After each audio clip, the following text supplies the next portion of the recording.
Assalamualaikum warahmatullahi wabarakatuh. Waalaikumsalam. Kawan-kawan semua, sobat semua, kita menghadirkan dua narasumber kita karena kita ingin membahas mengenai hasil dari putusan sela dari persidangan dengan terdakwa Dr. Tifa atau Tifauzia Tiasuma. Karena ini menarik, jarang-jarang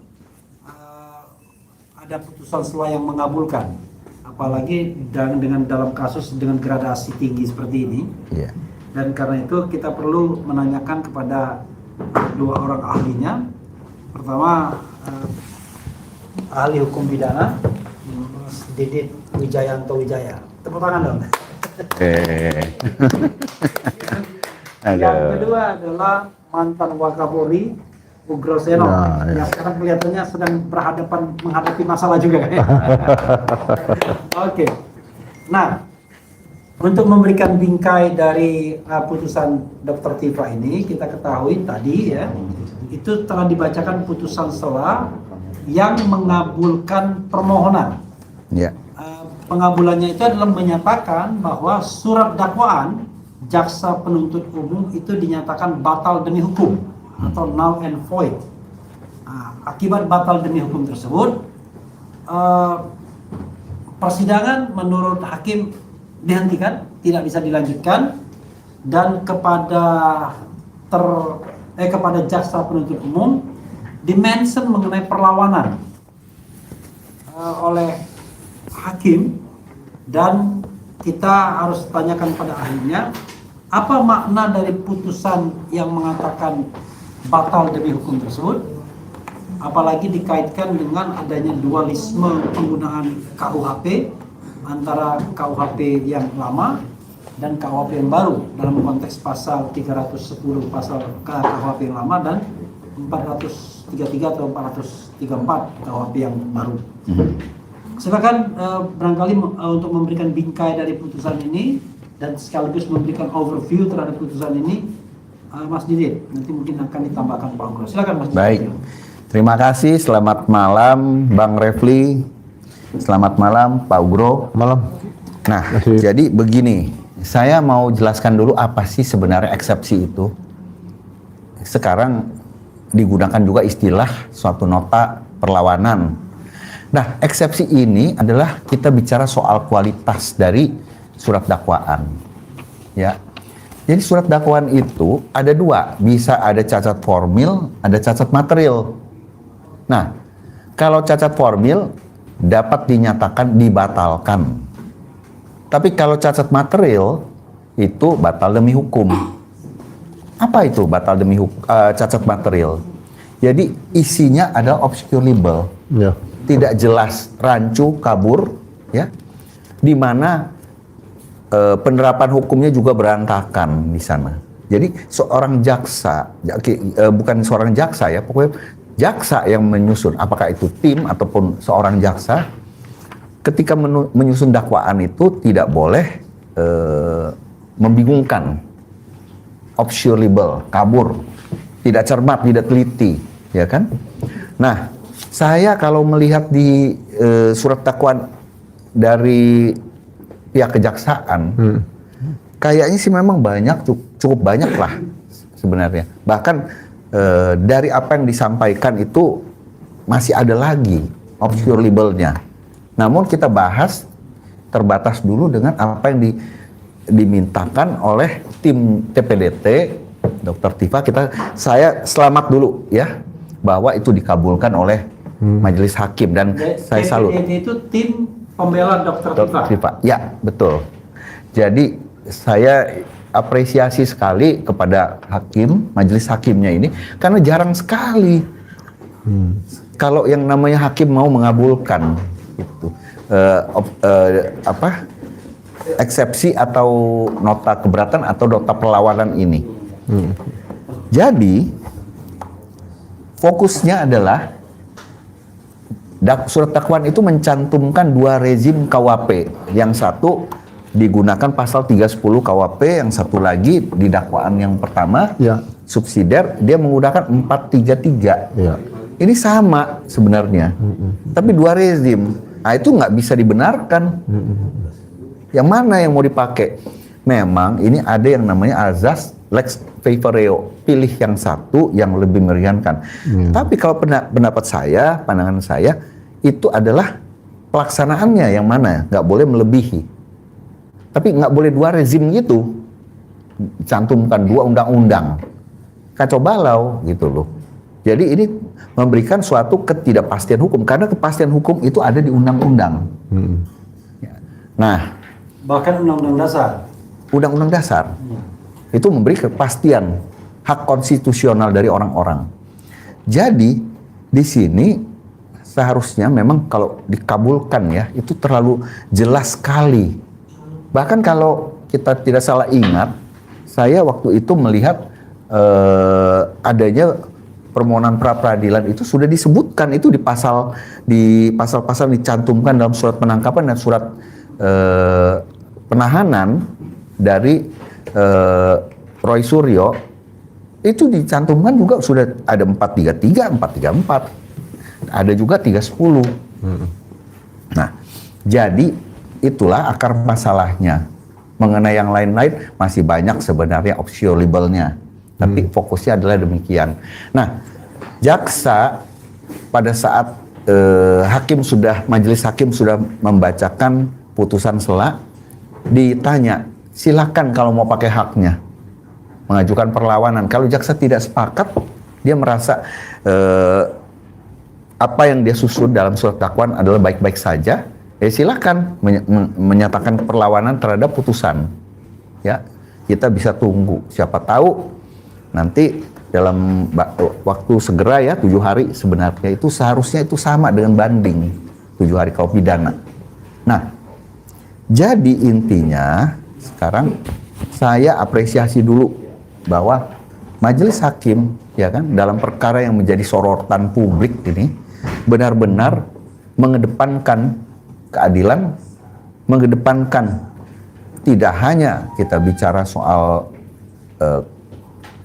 integritas, di sini adalah kepedulian akan nasib orang, yaitu nasibnya terdakwa Dr. Tifa.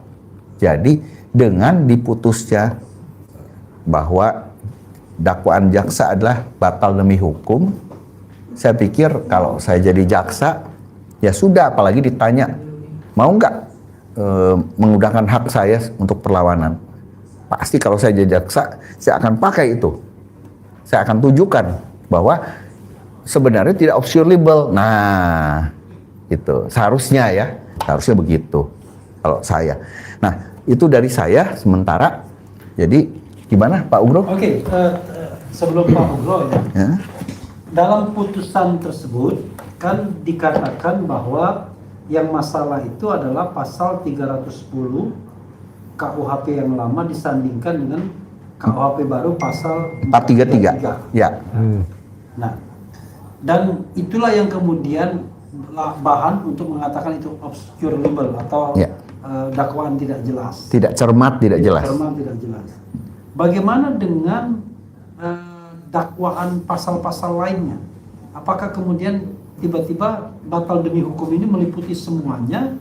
Atau bagaimana ketika misalnya mau dilakukan perlawanan atau ada yang mengatakan perbaikan dan lain sebagainya, Mas Didi, sebelum ke Oke, baik. Jadi begini, yang diputus oleh hakim, majelis hakim itu mengatakan bahwa surat dakwaannya yang dinyatakan obscurable, baik partially atau the whole thing itu adalah obscurable, tapi memang tidak dipisahkan, itu menjadi satu kesatuan, dinyatakan batal demi hukum untuk keseluruhannya. Nah, jadi memang hakim menggunakan fokusnya pada kekeliruan menggunakan dua rezim KUHP. Nah, ya itu memang itu harus dinyatakan batal demi hukum, itu kekeliruan sekali ya kan, ketidakcermatan jaksa penuntut umum. Tapi mungkin kita harusnya juga bisa masuk misalnya obscurable-nya jaksa untuk pasal 35 dan 32 Undang-Undang ITE. Kita bisa bahas. Di sana ada error in objecto. Ya kan? Kita tidak bisa bilang bahwa ini dokumennya apa? Yang digunakan yang digunakan ini kan sebenarnya ijazah aslinya yang hard copy-nya Pak Jokowi. Ya, fisik. Nah, kita nggak boleh itu nanti di persidangan. Tapi kita bilang di dalam rangkaian positanya si jaksa dalam surat dakwaan itu tidak disebutkan bahwa yang menjadi dasar pendakwaannya itu adalah dokumen elektronik. Nah, itu kan berarti error in objecto kalau menggunakan dua pasal itu. Nah, mungkin nanti kita bisa bahas pasal per pasal. Error in personanya, error in objectonya. Error in persona, kalau orang yang melaporkan dia tidak menggunakan dokumen elektronik, dia juga tidak memiliki legal standing sebagai pelapor atau korban, gitu. Dan Mas Troy itu juga tidak memiliki legal standing sebagai terdakwa karena dia tidak melakukan perbuatan itu, gitu. Jadi kita bicara di gerbang mukanya sebenarnya tidak patut dan layak dan tidak bisa diterapkan terhadap Mas Roy maupun pelapornya Pak Jokowi.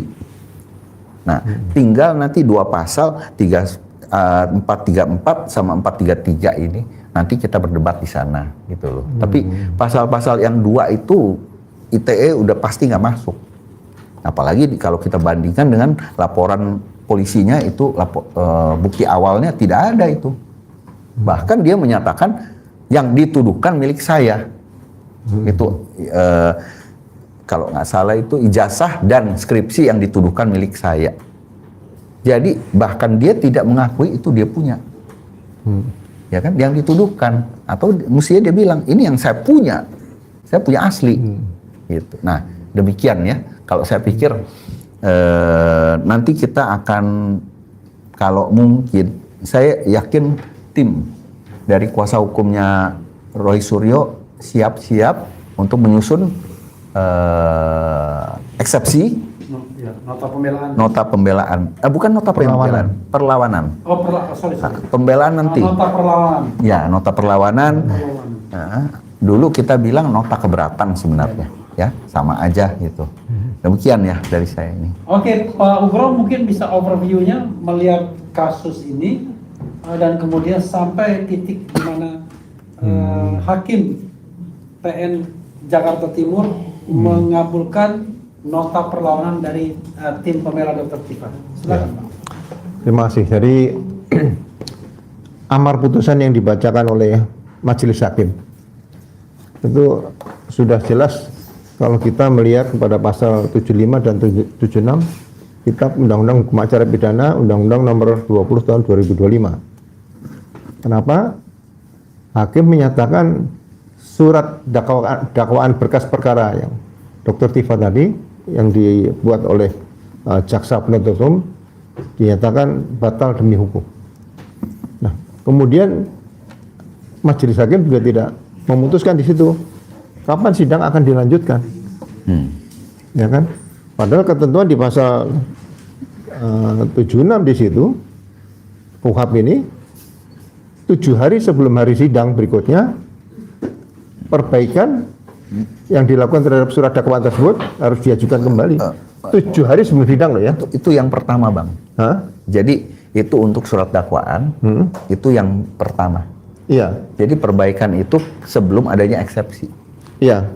Itu, Bang. Nah, jadi saya hanya melihat pasal 75 76 mungkin seperti itu ya. Jadi ini hakim tidak memberikan kepastian sidang berikutnya. Berarti kalau dikatakan mengajukan 7 hari sebelum sidang kan waktunya tidak jelas nih ya. Tapi yang jelas dakwaan yang dibatalkan demi hukum tadi oleh Majelis Hakim di sini bahwa apa yang dilihat secara jeli oleh panca indera Majelis Hakim dan penasihat hukum para advokat Dr. Tifa itu benar-benar seperti mata elang yang sejati. Betul. Ya, jadi ini dikupas habis-habisan sehingga antara Majelis Hakim dengan penasihat hukum Dr. Tifa tadi, ya, sepertinya mematahkan berkas perkara yang dilakukan sudah mulai proses penyidikan sampai pelimpahan sampai diajukan dakwaan oleh jaksa. Jadi ini menarik untuk dikaji ke depan karena memang ini hukum acara pidana sekarang yang kita ikuti ini, ya kan, dalam pasal-pasal KUHP-nya pun itu tadi katakan Mas Didi tadi menggunakan dua rezim undang-undang yang lama KUHP dan lama. KUHP dan KUHP yang lama dan rezim KUHP dan KUHP yang baru. Jadi ini pelajaran yang sangat bagus ya. Karena apa? Tidak bisa hakim itu hakim timbul ketidakyakinannya untuk melihat suatu berkas perkara ini perkara apa sebelumnya, pasalnya pasal apa yang dipakai ya. Karena memang di pasal 361 ayat 4-nya ya, itu nyatakan huruf D dinyatakan persidangan menggunakan hukum acara pidana yang baru dan KUHP juga yang baru atau yang lebih menguntungkan bagi tersangka atau terdakwa ya. Jadi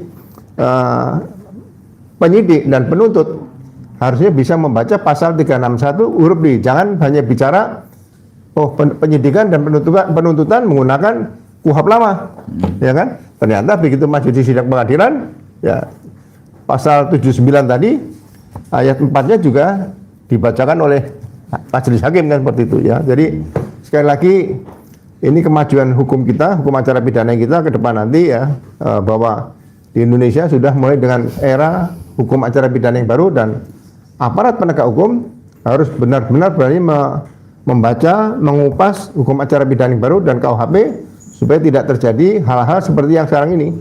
Ya, sekarang kita mau melakukan memprediksi apakah hanya akan mengira-ngira ini cukup diperbaiki diajukan kembali, ya kan? Atau ada perlawanan karena hakim juga menyatakan silakan jaksa dapat melakukan perlawanan terhadap putusan serat tersebut. Itu saja, Mas. Ya, misalnya kita kaitkan dengan konsekuensi ya. Apa konsekuensinya kalau misalnya yang diambil adalah perlawanan sebagaimana disarankan oleh hakim. Ya. Tetapi tentu ada juga kemungkinan perbaikan. Sejauh mana probabilitas perlawanan dan perbaikan ini menjadi sebuah perintah yang walaupun kita dengar tidak masuk dalam amar putusan, tapi faktualnya hakim ternyata mempersilahkan untuk mengadakan perlawanan. Itu maknanya apa? Pak Ugro atau Pak Didit? Oke, saya jawab dulu ya. Jadi begini, sudah menjadi common practice setiap hakim membacakan satu putusan, dia akan menyampaikan kepada para pihak. Yang tidak menerima dapat mengajukan banding atau upaya hukum lanjutan atau perlawanan. Nah, yang sudah menerima ya diam-diam aja. Kalau misalnya dalam eksepsi ini memang sudah diputus, kemudian si pihak terdakwa menerima, ya tidak perlu melakukan apa-apa. Tapi kalau jaksa penuntut umum dia menerima, memang ada opsi dia mau perbaiki tidak. Nah, kalau di KUHP baru ini kelihatannya ada opsi untuk diperbaiki, bisa memang sekali dia diberikan kesempatan. Ketika dia sampaikan lagi, nah apakah terdakwa tetap keberatan dengan surat dakwaan yang baru yang diperbaiki? Nah, kalau tetap keberatan, maka sidang akan tetap lanjut dan diputus pada saat putusan akhir. Jadi kalau saya lihat ini agak mirip dengan di perdata. Perdata itu ada dua putusan sela yang wajib diputus di depan, yaitu kompetensi absolut dan relatif. Itu dua yang wajib. Selebihnya apakah itu gugatan error in persona, salah sasaran, kemudian ada gugatan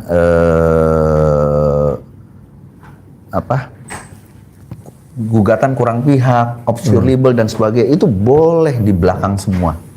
Jadi ketika dibilang putusan yang lainnya, eksepsi lainnya dalam perdata, dia akan putus bahwa eksepsi dikabulkan, gugatan dinyatakan obscurable misalnya, ya kan? Sehingga gugatan. Jadi gugatan tidak bisa diterima.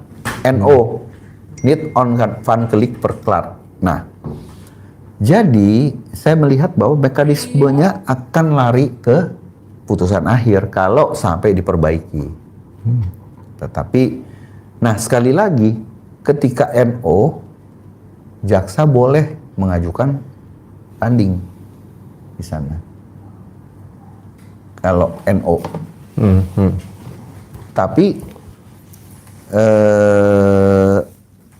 kalau misalnya ada lagi perbuatan itu terbukti, ini jangan keliru ya. Perbuatan terbukti tapi itu bukan merupakan peristiwa pidana, itu namanya onslah.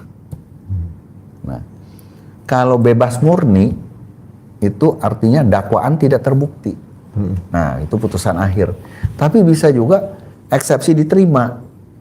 Nah, nanti itulah option-option yang bisa diputus di perkara pidana ini. Nah, itu dari saya. Demikian ya. Oke, silakan Pak Ugro, mungkin bisa nambah. Jadi iya, menariknya ini kan sidang berkas perkara Dr. Tiffany kan hari ini kan sidang ketiga. Sidang pertama kan membaca dakwaan. Kemudian yang kedua adalah perlawanan dari terdakwa kan tanggapan. Ya. Jadi keempat nih. Ya. Sidang keempat. Hari ini. Ya. Kemudian yang ketiga jawaban tanggapan jaksa. Tanggapan jaksa terhadap nota perlawanan. Ya. Kemudian kita lihat majelis hakim tidak secara jelas menyatakan memperbaiki dan mengajukan kembali. Ini juga masih debat nanti, ya kan? Jadi yang disebutkan oleh hakim adalah perlawanan oleh jaksa. Ya kan? Dipersilahkan. Iya. Saya juga melihat gini. Kalau hanya disebutkan memperbaiki dan mengajukan kembali, ya kan? Kemudian juga terdakwa masih keberatan, bisa gitu lagi, ya, atau penasihat hukum keberatan, sidang katanya akan dilanjutkan, nanti akan masuk dalam putusan akhir. Berarti putusan setelah ini hanya sebagai syarat formalitas saja, perbaikan, untuk perbaikan, ya kan? Nah, kalau mungkin perbaikannya itu masalah sumir hanya tidak ditandatangani dan sebagainya, ya, pasalnya mungkin tidak jelas pasalnya dia. Ini jaksa mengatakan sangat fatal tadi adalah pasal yang menggunakan dua rezim tadi, ya kan? Jadi sekali lagi hakim melihat seperti itu, dan kemudian hakim secara tegas bahwa ini batal demi hukum, surat dakwaan tersebut adalah totalitas, bukan sebagian kecil atau sebagian ya hanya sumir-sumir itu tidak ada, ya kan? Jadi menurut saya lebih cenderung bahwa ini nanti ya, yang terbaik adalah yang disampaikan oleh majelis hakim pada jaksa, lakukan perlawanan. Ya, jadi tidak mungkin apa yang sudah menjadi perlawanan para penasihat hukum tadi dianggap hanya syarat saja untuk tetap melanjutkan sidang. Ini mungkin menarik pada saat nanti sudah ada perlawanan. Kita hanya masih debat diskusi di sekitar pasal 75 dan 76 seperti itu, Mas. Ya. Oke, orang kemudian mengaitkan ini dengan Roy Suryo. Yang sekarang kita tahu bahwa saya juga terlibat di dalamnya. Roy Suryo masih mengajukan pra-peradilan yang ketiga tentang ganti rugi. Bagaimana posibilitas Roy Suryo kalau seandainya masuk pada pokok perkara, maksudnya dilimpahkan di PN Jakarta Timur juga untuk dikabulkan nota perlawanannya, mengingat ada satu celah yang memungkinkan bahwa JPU mengubah surat dakwaan, dan apakah pengubahan itu bisa bersifat mayor, bahkan keseluruhan, bahkan dalam hal penggunaan pasalnya. Silakan Mas Dito. Oke, jadi yang seperti tadi Pak Ugro sudah sampaikan, memang dengan kejadian begini JPU punya kesempatan sebelum dia bacakan dakwaan 7 hari sebelum hari sidang dia perbaiki. Oke, Bisa, itu possibility-nya. Nah, tapi kalau dia tidak perbaiki, artinya dengan minimal eksepsi perlawanan yang sama yang kita lakukan, dalil yang sama, itu bisa dikabulkan. Gitu. Tentunya kita tidak mau sekedar yang sama, kita mau yang berlebih. Karena memang banyak yang bisa kita ajukan eksepsi dalam surat dakwaan ini. Itu, sehingga menimbulkan opsio libel. Apa sih misalnya? Misalnya ini, udah jelas Roy Suryo dan kawan-kawan CS, artinya lebih dari satu orang, tapi nggak pernah ditemukan ada penerapan Junto 55 ayat 1 ke 1 gitu loh. Nah, ini juga sulit untuk dirubah karena Pasal apa? 55 ayat 1 ke 1 itu mengenai Penyertaan. Kalau KUHP baru Junto 20, 21 itu ada. Jadi saya lihat kalau dia mau robah, dia harus robah positanya total. Itu yang pertama. Yang kedua, disinilah kita melihat letak offshore labelnya. Ini dia sangat membingungkan dengan penyerbutan sekarang. Dokter Tifa ini disebut apa? Silakan nanti dilihat apakah dia adalah terdakwa lain dalam perkara splitsing, disebutkan nggak? Nah ini enggak. Padahal itu faktanya waktu dilimpah Roy Suryo dan kawan-kawan. Siapa dan kawan-kawan itu? CS. Berarti kan Dokter Tifa. Tapi nggak disebut dia terdakwa lain dalam perkara splitsing. Nah kalau disebut juga Rismon, kemudian ada Eki Sujana atau DHL, dia harus menyatakan bahwa ini saksi yang dahulunya menjadi terdakwa, yang sebelumnya tersangka juga gitu loh, yang sudah menjadi RJ. Nah itulah kecermatan yang harus dituliskan, jadi jangan membingungkan gitu loh. Harusnya dituliskan secara lengkap alur ceritanya, sehingga orang membacanya mengerti, oh begini kenapa dikenakan pasal-pasal ini. Jadi setiap dakwaan itu supaya cermat, teliti, ya kan, harus dituliskan secara lengkap semua apa yang terjadi. Jadi tidak sekedar hanya mengulang, mengubah dikit-dikit saja. Demikian dari saya. Ya. Oke, silakan Pak Ugra tambahkan. Iya, jadi saya punya pemikiran, ya mungkin keyakinan saya pribadi lah. Hakim nanti yang akan menyidangkan kasus berkas perkara Mas Roy Suryo, kemungkinan akan sama dengan hakim yang menyidangkan berkas-berkas Dr. Tifa. Memang sama. Ya Sama, kan? Bang. Nah, Betul. sama ya. Sama. Nah, karena kalau berbeda nanti masalahnya jadi beda disparitas. lagi. Ya, ya. Nah, Nanti. kemudian hakim di sini, majelis hakim sudah melihat ada semacam kekacauan dalam hukum acara pidana dalam berkas perkara ini, dalam persidangan ini. Ya.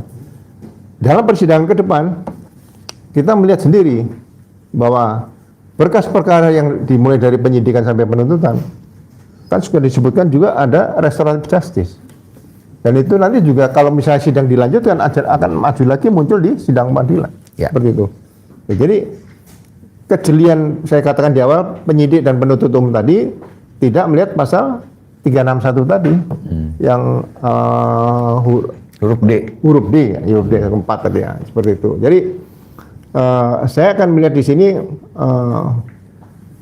berkas Mas Roy Suryo dengan berkas Dr. Tifa dengan hakim yang sama nanti akan ditambah dengan putusan-putusan pra peradilan yang ada, ya. Itu melengkapi saja di situ sebagai pertimbangan. Saya yakin akan putusannya sama dengan yang dijatuhkan putusan selah pada Dr. Tifa saat ini. Ya. Tidak mungkin hakimnya akan memutuskan yang berbeda seperti itu, karena ini itu berkas perkara yang di split dari awal itu juga tidak diatur dalam hukum acara pidana, ya. Ya. Ya mungkin hakim lebih pintar daripada saya. Kemudian jaksa juga tidak punya kewenangan untuk melakukan pemisahan berkas perkara, karena kalau yang dilakukan jaksa kewenangan itu hanya diberikan pada saat penggabungan dakwaan bisa. Tapi kalau pemisahan itu pada saat nanti setelah proses sidang selesai pada saat penuntutan, ya. Jadi bagi saya kemungkinan sekali lagi putusan selah nanti mungkin yang pada saat berkas perkara Mas Roy Suryo juga mulai disidangkan akan akan menjadi pertimbangan hakim untuk melaksanakan putusan selah sama dengan apa yang diterima oleh berkas perkara Dr. Viva itu saja. Oke, persoalannya kan tadi sudah dikatakan bahwa terhadap berkas yang sudah diterima oleh tim Roy Suryo itu akan ada kesempatan untuk memperbaikinya dalam jangka waktu 7 hari sebelum berkas dibacakan, dakwaan dibacakan. Itu kalau sejauh mana kemudian perubahan itu dimungkinkan terjadi, Mas Didi? Jadi kalau sidangnya belum mulai, ya itu tergantung putusan dari tim jaksa penuntut umum. Mereka bisa robah. Tapi perubahannya itu wajib disampaikan juga kepada tim penasihat hukum dari terdakwa.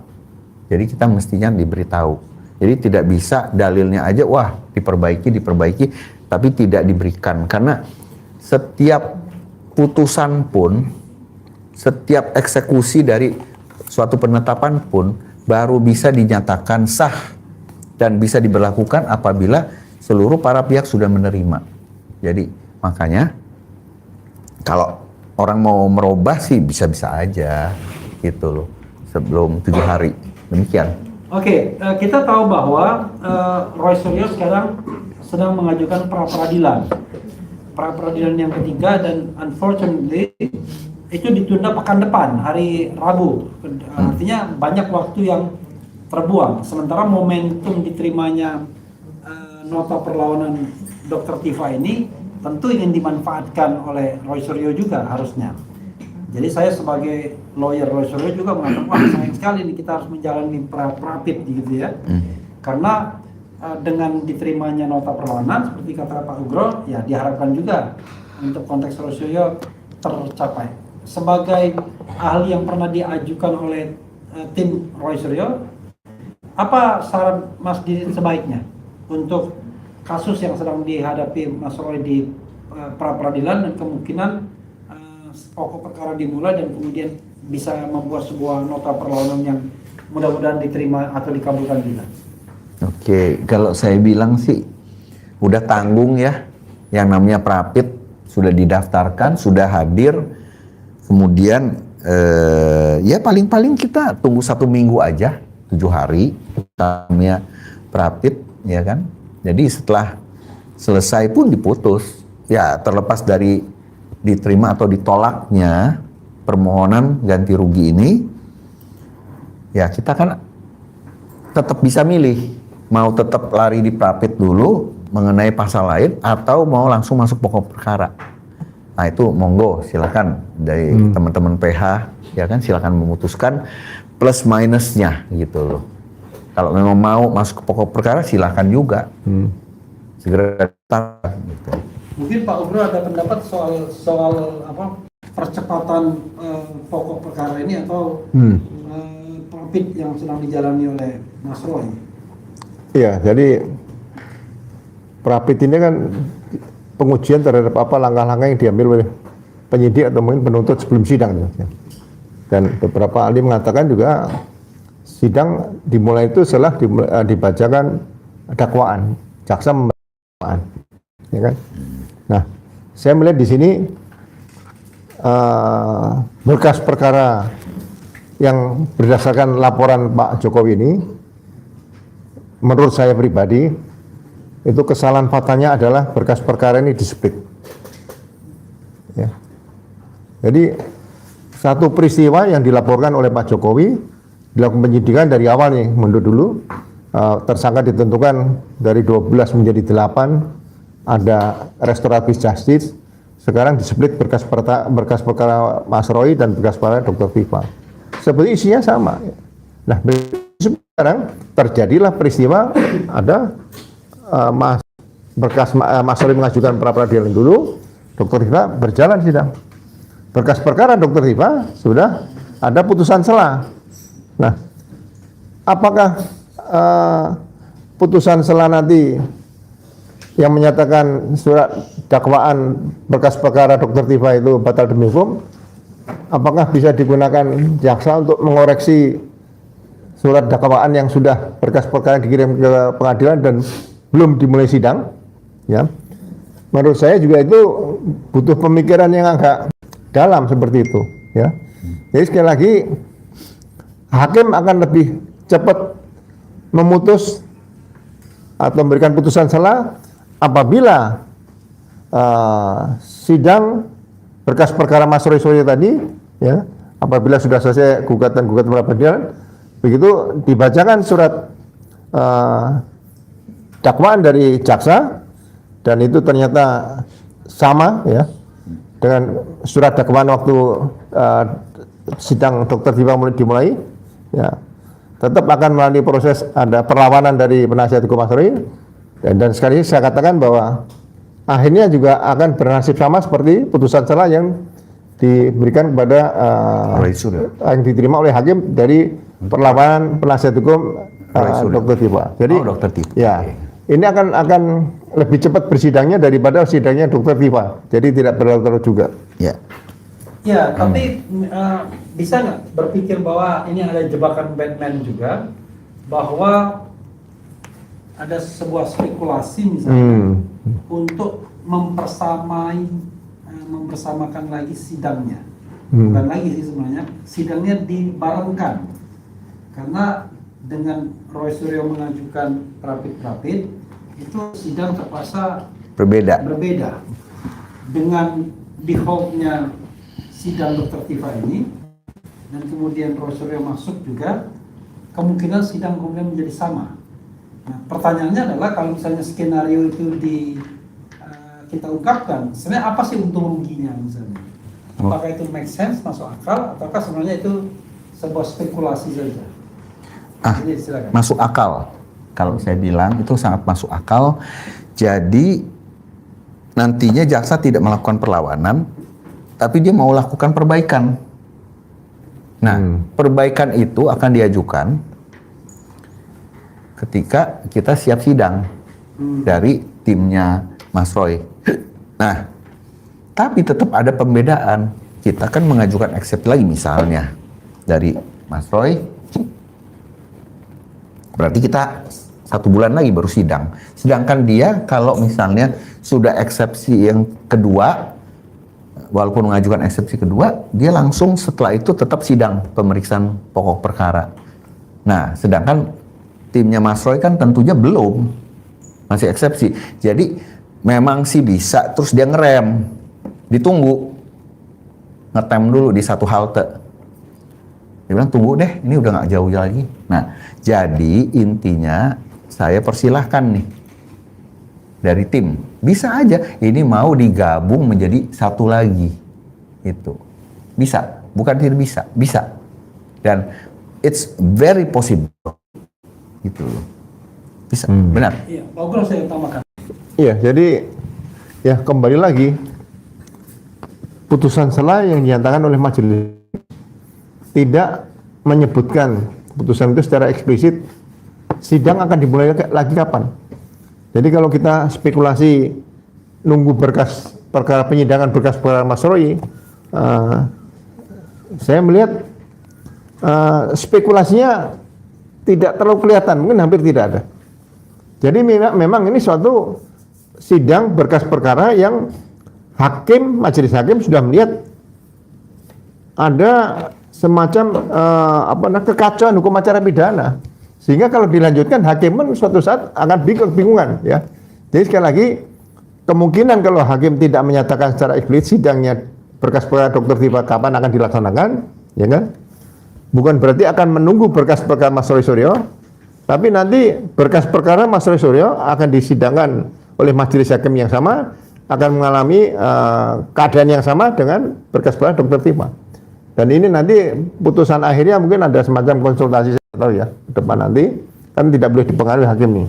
Tapi mungkin ada prediksi yang kita tidak tahu, sehingga berkas perkara Dr. Tifa dan Roy Suryo nanti ya sekali lagi pasti akan mendapatkan suatu putusan yang ya sama dan sebangun seperti itu. Putusan majelis loh, majelis hakim sama dan sebangun.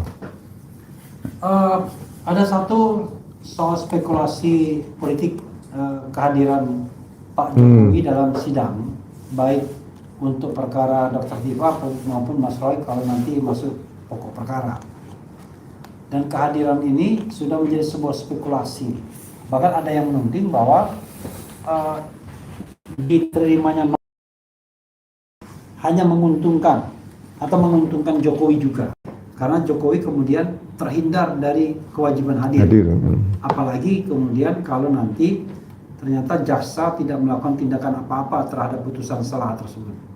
Pendapat Mas Didit mengenai hal ini apa dikaitkan dengan misalnya apalah kewajiban lawyers ya, karena saya sebagai lawyers yang harus saya pikirkan terlebih dahulu sih sebenarnya bagaimana menyelamatkan klien saya.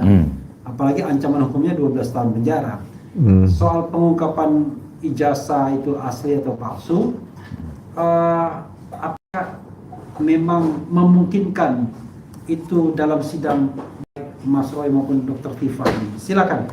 Baik, ini kalau dikaitkan dengan kehadiran Pak Jokowi, kalau tidak mau hadir di sidang, ya persidangan ini bukan untuk peradilan yang memeriksa adili Pak Jokowi, tapi terhadap para terdakwa. Nah, itu poin pertama. Jadi terdakwa kalau terbukti melakukan hal-hal yang didakwakan, ya, pada akhirnya dihukum. Jadi bukan Pak Jokowi. Jadi kalau dibilang ini suatu skenario supaya Pak Jokowi tidak hadir, kemudian ini akan merugikan, tidak. Kita memang benar. Jadi Bang Refli itu fokus lah kepada pembelaan ke klien masing-masing. Jadi harus dipikirkan tuh nasibnya. Kalau mau meriksa atau menguji ijazahnya Pak Jokowi, bukan di sini forumnya. Ini forum bagaimana diperiksa dan diadili para klien, yaitu terdakwa. Jadi jangan salah ini. Nah, kalau misalnya ada orang yang cuma mau kehadiran Pak Jokowi di sidang, sementara tidak peduli apakah nanti terdakwa dihukum atau tidak, ya kalau ada yang mau begitu ya silahkan tukar tempat gitu loh, ya kan? Jadi cobalah kalau mereka yang menjadi terdakwa dan silahkan punya suatu ancaman maksimalnya 12 tahun. Nah berani nggak? Ya silahkan kalau begitu, ya kan? Kalau saya juga, saya akan kalau seandainya saya yang menjadi terdakwa juga, saya akan teriak-teriak juga, saya nggak mau di sidang ini cuman karena mau hadirnya Pak Jokowi. Terus saya bisa masuk pokok perkara dan dihukum, misalnya gitu loh. Nggak mau saya mempertaruhkan itu, karena bola panas itu persidangan kita nggak pernah tahu apa putusan hakim, apa putusan majelisnya. Ya, kita tidak akan pernah tahu. Jadi sekali lagi, buat saya apresiasi dari apa yang diterangkan oleh Bang Refli bahwa itu harus kepentingan klien. Ya itulah tugas seorang advokat. Ya, memang harus berjuang untuk kepentingan kliennya. Demikian. Ya. Pak Ogo, sebagai mantan penyidik gitu ya, memang kan kasus ini spekulasinya adalah di satu sisi ada seperti misleading di masyarakat, seolah-olah ini adalah kasus pembuktian ijazah Jokowi. Maka diglorifikasi bahwa dengan Mas Roy ini dan Dr. Tifa disidangkan, maka bakal masuk pokok perkara dan Jokowi akan hadir. Pertanyaannya lagi-lagi adalah ini sebenarnya apa yang sedang disidik dan apa yang kemudian sedang didakwakan, apa yang sedang disangkakan sebelumnya. Ya. Silakan. Jadi dalam berkas perkara Mas Roy dan Dr. Tifa sebetulnya maju mulai persidangan ini, tangan Allah, tangan Tuhan sudah mulai berbuat seperti itu, ya.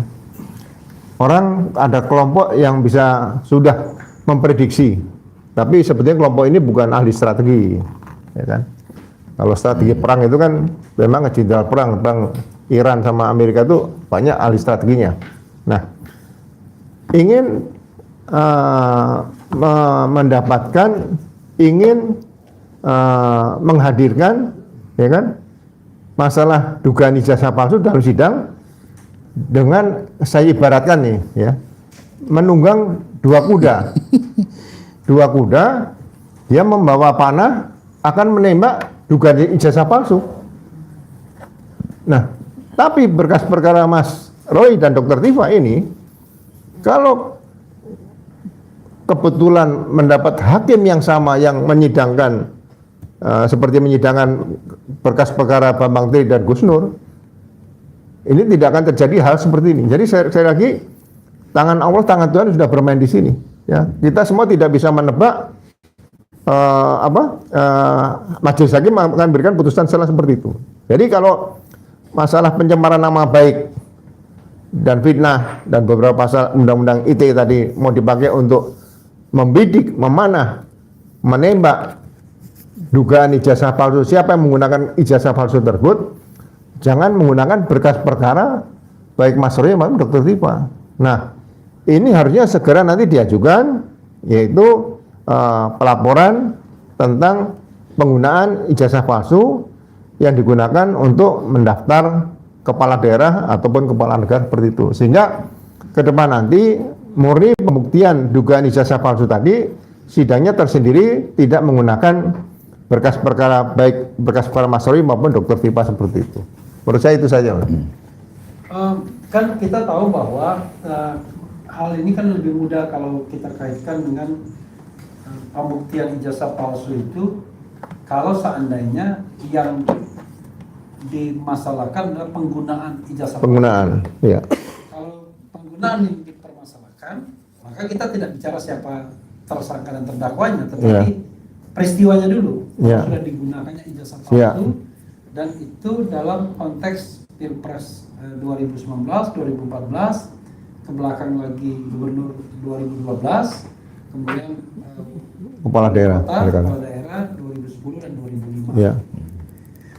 Dan ini Pak Ugro sudah disampaikan ke penyidik ya, ke Barreskrim, tapi permasalahannya tidak kunjung diproses sebagai sebuah katakanlah kemungkinan delik pidana. Ini apakah bisa sebuah delik pidana yang memang sudah jelas, sangat jelas dengan bukti, dengan saksi, dengan surat dan alat bukti yang lainnya itu, tapi kemudian tidak juga diterima bahkan untuk menjadi laporan polisi misalnya? Ya. Jadi beberapa alat bukti atau barang bukti yang berkaitan dengan dugaan penggunaan ijazah palsu ini sebenarnya sudah cukup banyak yang dilakukan oleh Pak Puratua melalui sidang KIP, ya. Kemudian sidang CLS, sidang perdata lainnya, dan sekarang saya dengar juga Pak Puratua juga sedang menggugat melalui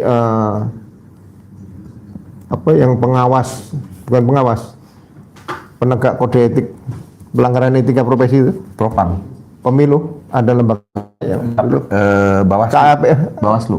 Bawaslu ya. Ya, Bawaslu. Jadi saya rasa kalau ini nanti bisa dibuktikan oleh lembaga-lembaga tersebut, ya kan, seperti penggunaan ijazah mungkin bisa menggugat ke kementerian atau dirjen yang menerbitkan tadi, ya. Saya rasa ke depan bisa segera dirumuskan, kita konsentrasi melaporkan bukan pemilik ijazah palsu, tapi adalah yang menggunakan, yaitu para komisioner KPU tersebut, karena harapan ke depan nanti jangan sampai pelaksanaan pemilu berkaitan dengan pemilihan presiden, pemilihan kepala daerah masih terjadi hal-hal seperti yang sekarang ini sedang terjadi berlarut-larut, sehingga bangsa kita ini terpecah belah, ya kan, seperti sekarang ini. Jadi kita ingin ke depan nanti dugaan penggunaan ijazah palsu ini bisa diungkapkan oleh aparat penegak hukum, apakah bisa melalui pidana atau melalui perdata yang ada, ya kan, sehingga benar-benar dugaan ijazah palsu tadi sudah bisa dibuktikan, terutama tersangkanya, terdakwanya adalah para komisioner KPU yang menggunakan tersebut. Itu saja dulu. Iya, masih mungkin. Sebenarnya kalau kita bicara jalan keluar ya, kan kita ingin membuktikan sebuah peristiwa yang diduga sebagai sebuah peristiwa pidana atau tindak pidana. Iya. Dan ini kan sebenarnya tetap berlaku asas presumption of innocence. Iya. Kita tidak mengatakan lantas bahwa ijazah itu pasti palsu, karena pasti pun 100%. Betul. Tapi kalau misalnya di bawah 100%, berarti kita bicara probabilitas, walaupun probabilitasnya ada yang berkeyakinan sangat tinggi. Ya. Nah, sebenarnya kalau kita dilihat dalam perspektif hukum pidana, apa yang sebaiknya dilakukan agar kemudian hukum pidana itu bisa ditegakkan secara benar? Oke. Mas Dede, silakan. Oke. Jadi begini, tadi kan kita bilang ini ada pelapor nih. Pelapor, pihak-pihak yang melaporkan ijazah, diduga adanya penggunaan ijazah yang palsu. Atau dokumen palsu. Dokumen palsu lah ya. Nah, di sini kita bisa lihat di pasal 158 KUHP yang baru, huruf E. Di sini saya bacakan, penundaan terhadap penanganan perkara tanpa alasan yang sah. Jadi ini bisa diajukan pra peradilan. Nah, ya. Jadi penundaan terhadap penanganan perkara tanpa alasan yang sah, gitu, ya. Jadi di sini siapa yang mengajukan, ya kan? Kalau permohonan pemeriksaan mengenai sah atau tidaknya pelaksanaan upaya paksa sebagaimana dimaksud dalam pasal 158 huruf A, ini pasal 160 ayat 1 ya. Itu diajukan oleh tersangka, keluarga tersangka atau advokatnya kepada ketua pengadilan negeri dengan menyebutkan alasan. Nah, kita cari penyitaan, itu huruf D, diajukan oleh pihak ketiga. Kemudian di sini permohonan pemeriksaan sah atau tidaknya pelaksanaan upaya paksa yang diajukan oleh tersangka keluarga itu hanya dapat satu kali untuk alasan yang sama, ya kan? Kemudian permohonan pra peradilan sebagaimana dimaksud dalam pasal 158 huruf A dan huruf C tidak dapat diajukan jika tersangka masuk dalam daftar DPO. Nah, di situ ya. Ini udah diatur. Kalau dulu diaturnya dalam SEMA. Nah, kemudian pemeriksaan pasal 161, permohonan untuk memeriksa sah atau tidaknya penghentian penyidikan atau penghentian penuntutan pasal 158 huruf B dapat diajukan oleh korban, pelapor atau kuasa hukumnya dengan menyebutkan alasan. Ya kan? Nah, ini huruf C ini bahwa ganti rugi dan rehabilitasi, ya. Nah, diajukan oleh korban atau pelapor kepada ketua pengadilan. Di sini jadi ada masing-masing bisa mengajukan gitu loh. Nah, jadi kita juga bisa sebagai pelapor, kita juga bisa mengajukan permohonan pra peradilan di sini. Ya, di mana diatur kalau misalnya ada penundaan tanpa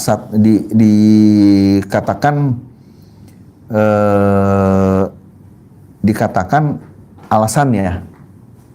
Nah, jadi di sini 158 huruf E,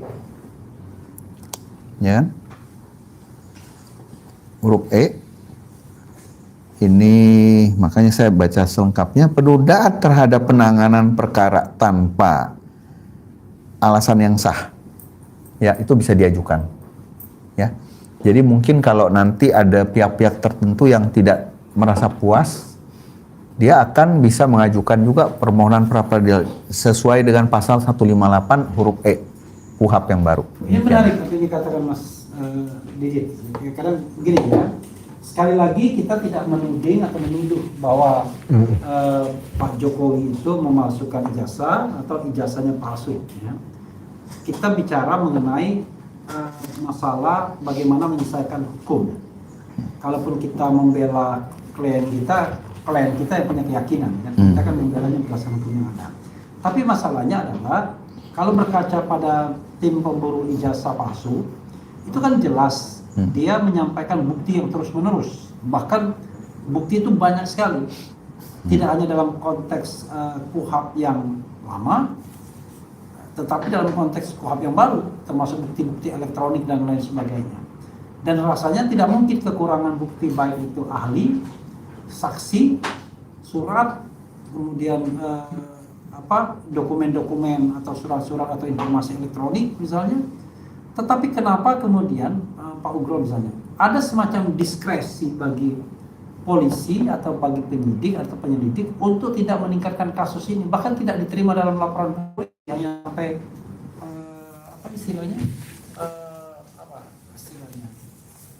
bukan laporan, bukan LP, tetapi DUMAS, pengaduan masyarakat. Silakan Pak. Ya, begini, saya pernah membaca di KUHP yang baru ini, Mas, ya, maupun di KUHP yang lama, apabila ada penegak hukum baik penyidik ataupun menuntut, terutama penyidik misalnya, tidak melaksanakan tugas dengan sebenarnya, dengan membuat lambat soal penanganan perkara, tidak menangani dengan serius, ya, seperti itu sebenarnya sudah ada aturannya, ya.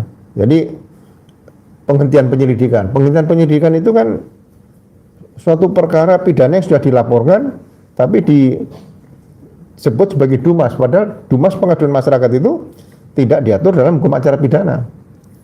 Kalau pengaduan masyarakat kepada Polri biasanya adalah pengaduan masyarakat berkaitan dengan perilaku menyimpang anggota Polri, misalnya ke Propam, ke Inspektur Pengawasan Umum, seperti itu. Jadi mekanisme yang ditempuh apabila rakyat merasa dirugikan dengan apa yang sudah dilaporkan pada penyidik tapi tidak ditangani secara baik, itu kalau saya tidak salah, saya mohon maaf kalau misalnya salah, itu bisa diajukan gugatan ke pra peradilan. Karena mekanisme seperti ini belum ditempuh, ya. Ini mungkin nanti suatu saat harus diterbitkan semacam peraturan kepolisian untuk mengakomodir seperti itu dengan mendasari pada hukum pidana yang baru, Undang-Undang Nomor 1 Tahun 2023, dan hukum acara pidana yang baru, Undang-Undang Nomor 20 Tahun 2025, sehingga ke depan nanti tidak ada masyarakat yang bermasalah dengan hukum, ya, yang tidak dilayani dengan baik oleh para aparat penegak hukum, baik mulai dari penyidikan sampai penuntutan, seperti itu. Ya. Tapi itu ada pasalnya di KUHP yang baru maupun KUHP yang baru. Jadi apa saran Mas Didit untuk mengatasi deadlock ini, seandainya memang laporan-laporan itu tidak pernah di LP kan? Kalau tidak kan tidak bisa diproses kan harusnya. Ya, itu kita tadi bisa ajukan gugatan pra peradilan, permohonan pra peradilan. Iya. Kita bisa itu di tadi 158 huruf E, ya kan? Kan sudah ada itu mekanismenya. Jadi bisa diajukan. Masalah pra peradilan tadi ya, 155 ya. Ya, salah satu pra peradilan adalah yang tadi. Iya, salah satu ruang lingkup kewenangan pra peradilan gitu loh. Ya. Jadi 158 huruf E. Ya, huruf E nggak salah ya. Huruf E. Karena yang di itu apabila penyitaan benda yang tidak sesuai dengan perkara pidana kan, itu ya? Iya, yang atau terkait sebenarnya ya. Ya. Nah, ini menarik nih. Ini ada itu. Jadi seperti yang tadi dibacakan, penundaan terhadap penanganan perkara tanpa alasan yang sah. Ya. Itu menjadi suatu objek pra peradilan. Jadi penghentian penyelidikan pun sebetulnya bisa digugat menjadi objek pra peradilan di pasal 158 tadi ya. Ya. Di sini. Persoalannya begini. Kan itu penundaan perkara. Ya.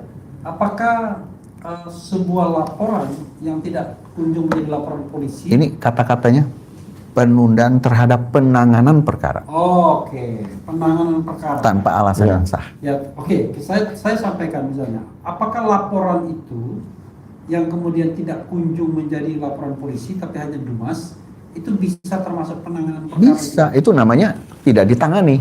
Oke. Ya. Dan ini menarik nanti suatu saat, Mas, bisa diajukan juga nanti. Apakah pada saat sidang pra peradilan ya, mungkin ahli ada di situ. Ya. Apakah DUMAS itu bagian dari laporan polisi, sehingga ini akan mengoreksi ke depan nanti. Sekali lagi jangan main-main dengan masalah kaitan dengan laporan polisi, ya kan?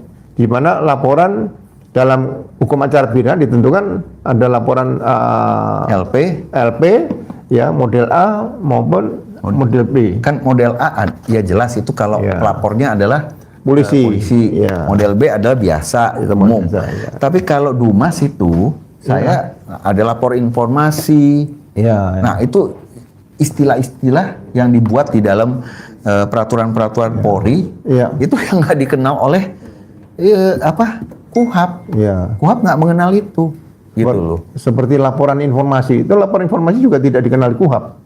Nggak dikenal. Jadi ini memang bikinan-bikinan kayak begitu kita tidak, pokoknya kita melapor. Setelah kita melapor tidak ditangani. Nah, di situ. Iya, kan selama ini memang ya, ketika terkait dengan penguasa atau mantan penguasa, selalu saja laporan itu bisa mandek. Bahkan tidak hanya, bahkan tidak bisa melapor. Bahkan tidak diterima laporannya. Ya. Itu beberapa kejadian terjadi. Misalnya ada seorang yang terafiliasi dengan mantan penguasa membuat semacam dokumen yang diperkirakan bahwa dokumen itu justru dokumen yang terkualifikasi bisa dikenakan 32. Tapi ketika dilaporkan nggak diterima, gitu. Ya. Orang lain misalnya. Memang sejak ini Mas, sejak tahun 79 tanggal 1 Februari saya mulai bertugas pertama kali sebagai anggota polisi di Polda Metro Jaya. Itu di bagian pelayanan masyarakat, merupakan bagian dari PPKO namanya, Pusat Pengendali Komando Operasi. Dulu gagah Mas. Jadi bukan SPK itu. Dulu namanya PPKO, Pusat Pengendali Komando Operasi. Udah seperti perang terhadap Kamtibmas tapi. Nah, itu tidak dikenal namanya Dumas, itu nggak ada belangkonya, tidak ada Dumas di situ. Ya kan? Dumas itu biasanya dulu hanya dilaporkan ke Propos. Dulu Irwasda seperti itu, yang saya lihat di Polda seperti itu ya. Nah, makanya kalau sekarang untuk perbaikan ke depannya, saya rasa ini hal yang bagus ya. Jangan sampai yang tahun 79 tadi sudah mendekati sempurna, tapi di tahun 2000 sekarang ini malah kembali lagi sebelum tahun 79 seperti itu. Ini mungkin nanti perlu diperbaiki sehingga masyarakat bisa merasakan adanya kepastian hukum seperti itu.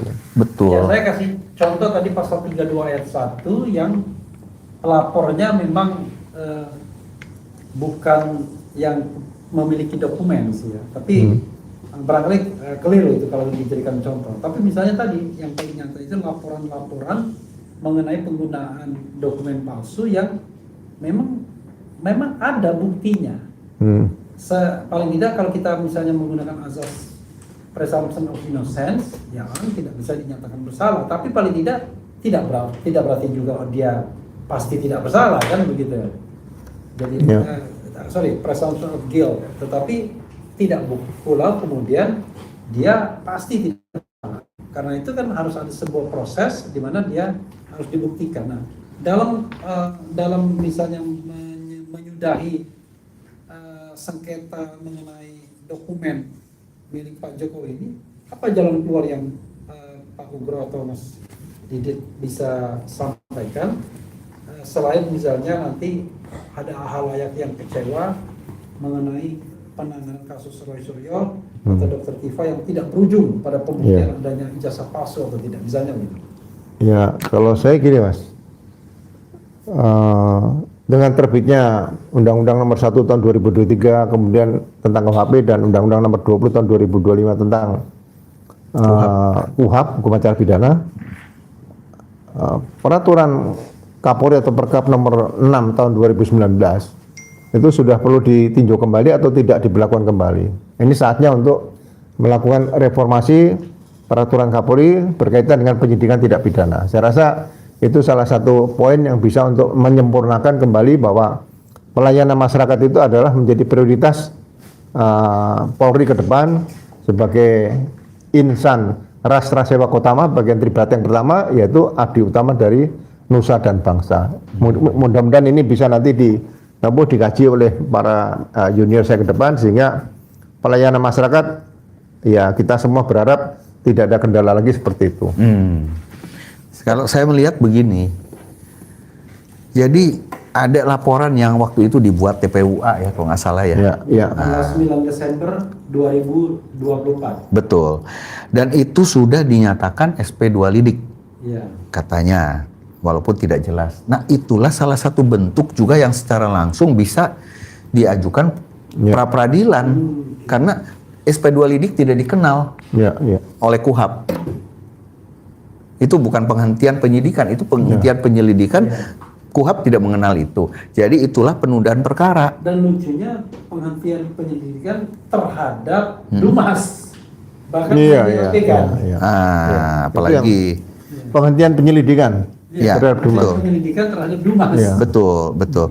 Jadi Padahal Dumas itu tidak boleh melakukan pemeriksaan lapor dan sebagainya. Sehingga sebetulnya buku pinternya, buku sucinya untuk penegakan hukum, terutama berkaitan penyidikan ini kan sudah ada semua. Ya, kita nanti masyarakat tetap harus konsisten untuk memberikan koreksi-koreksi yang konstruktif kepada Polri ke depan, sehingga harapan-harapan masyarakat tadi yang baik untuk Polri ke depan bisa diakomodir, diterima dan dilaksanakan. Sebagai contoh, Mas, saya baru ingat nih, dulu setiap malam itu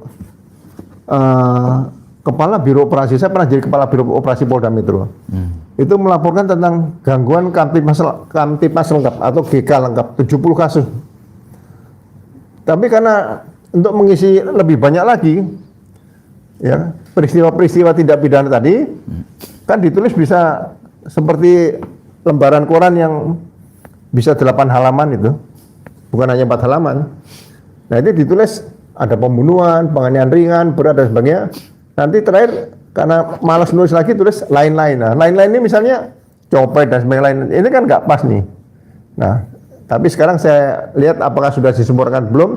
Tapi sudah kelihatannya sudah mulai ditinggalkan seperti itu. Jadi ya memang kita inginkan ke depan nanti ya Polri bisa memberikan gambaran gangguan Kamtipmas lengkap, kondisi Kamtipmas hari ini, dan prediksi apa yang harus diketahui oleh masyarakat kegiatan besok, misalnya ada acara unjuk rasa dan sebagainya, ya, sehingga hal itu nanti Humas atau Bimas Polri bisa nyampaikan pada masyarakat, misalnya hati-hati karena di Jalan Tamrin sekitar Sarina akan ada unjuk rasa. Itu berita itu harus sampai ke masyarakat secara langsung, baik melalui media cetak, elektronik, ya, ataupun melalui informasi-informasi yang bisa diberikan melalui media TV dan sebagainya seperti itu. Iya, Mas Didit ya.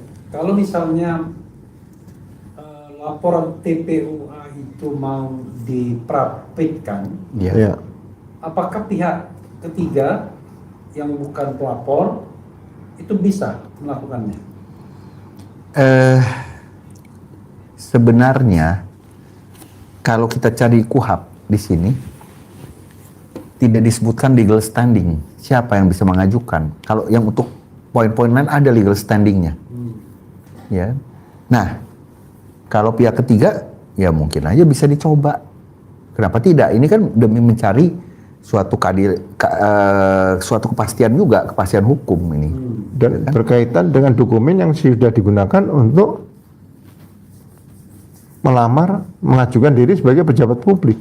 Ya, betul. Nah, jadi siapapun yang melihat itu, mendengar, mengalami, ya siapapun bisa melaporkan. Betul. Silakan mungkin masing-masing Mas Didit dan Pak Uglo melakukan closing statement. Silakan. Oke, silakan. Ya, terima kasih. Jadi menarik sekali bahwa belajar tentang hukum itu tidak boleh berhenti. Saya waktu masih menjadi aktif anggota Polri ini hanya belajar penyidikan saja. Nah, sekarang setelah purnawirawan, ya KUHAP lama sudah kita pelajari, sudah kita praktekkan. Sekarang ada hukum acara pidana yang baru kita pelajari lagi, ya. Ya, mudah-mudahan otak kita nih, otak saya terutama masih bisa digunakan sampai akhir hayat saya ke depan untuk bisa mengabdikan diri kepada masyarakat yang sudah merupakan cita-cita awal kenapa saya bergabung masuk mengabdi menjadi anggota Kepolisian Negara Republik Indonesia melalui pendaftaran waktu itu tahun 74 menjadi calon taruna Akabri bagian kepolisian seperti itu. Jadi saya mengajak junior saya kembalilah kepada cita-cita awal bahwa masuk Akabri kepolisian itu dalam rangka adalah mengabdi kepada masyarakat, kepada negara, kepada hukum seperti itu. Ya. Baik. Kalau saya sih, saya pada closing statement ini saya akan menyampaikan apresiasi saya kepada majelis hakim yang memutus mengabulkan eksepsi dari Dr. Tifa, ya kan? Saya ucapkan selamat juga kepada tim penasihat hukum Dr. Tifa, yaitu TPDT, advokat ya, sekarang kita sebut, meskipun sama aja. Jadi sekali lagi, semua itu harus diperjuangkan. Keadilan tidak jatuh dari langit. Keadilan itu harus diperjuangkan, bahkan diuji. Dan kita tuntut keadilan di persidangan. Karena tidak ada satupun kejadian jatuh dari langit. Tetap melalui satu perjuangan. Demikian, terima kasih. Ya, kawan-kawan semua, sobat semuanya, ini baru kita selesaikan wawancara dengan dua narasumber luar biasa kita, Mas Didit Wijaya dan Pak Ugroseno. Mudah-mudahan ini bermanfaat ya. Perspektif mengenai hukum itu bisa saja bermacam-macam. Two lawyers itu will have maybe more than 10 opinions. Dan 100. Yes. Karena itulah kita harus memahami bahwa yang paling penting adalah bagaimana kita membangun sebuah argumentasi yang didasarkan pada fakta dan data, bukan sedimentasi atau sentimentasi. Yes. Bukan halusinasi. Ya, wassalamualaikum warahmatullahi wabarakatuh. Waalaikumsalam warahmatullahi wabarakatuh.